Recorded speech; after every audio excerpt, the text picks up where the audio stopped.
एक छोटा सा गांव था जहां एक बूढ़ी अम्मा रहती थी। उनके पास न तो कोई धन दौलत थी और न ही कोई परिवार। बस एक ही सहारा था, उनके घर के कोने में स्थापित एक छोटा सा शिवलिंग। अम्मा का नियम था कि वह रोज सुबह पास की नदी से जल भरकर लाती और महादेव का अभिषेक करती।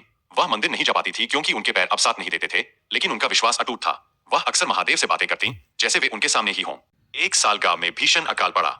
नदियां सूख गईं, कुएं खाली हो गए। गांव वाले पानी की एक एक बूंद के लिए तरसने लगे।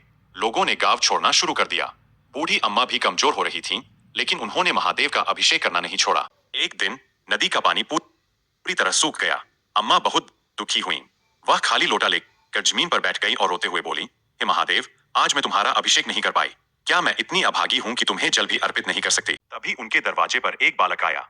उसने फटे पुराने कपड़े पहने थे, लेकिन उसकी आंखों में अद्भुत चमक थी। बालक ने कहा, अम्मा, मुझे प्यास लगी है, थोड़ा पानी मिलेगा? अम्मा ने रोते हुए कहा, बेटा, घर में तो एक बूंद पानी नहीं है। मैं तो खुद अपने महादेव के लिए जल नहीं ढूंढ पा रही। बालक मुस्कुराया और उसने पास पड़े एक सूखे घड़े की ओर इशारा किया। अम्मा, उस घड़े को देखो।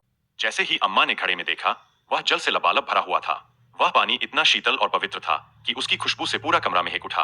अम्मा ने खुशी खुशी पहले उस बालक को पानी पिलाया और फिर बाकी जल से अपने महादेव का अभिषेक किया। अभिषेक खत्म होते ही जब अम्मा उस बालक को धन्यवाद देने पलटीं, तो वहां कोई नहीं था। अचानक उनके घर के बाहर जोर से बारिश होने लगी। पूरे गांव की प्यास बुझ गई।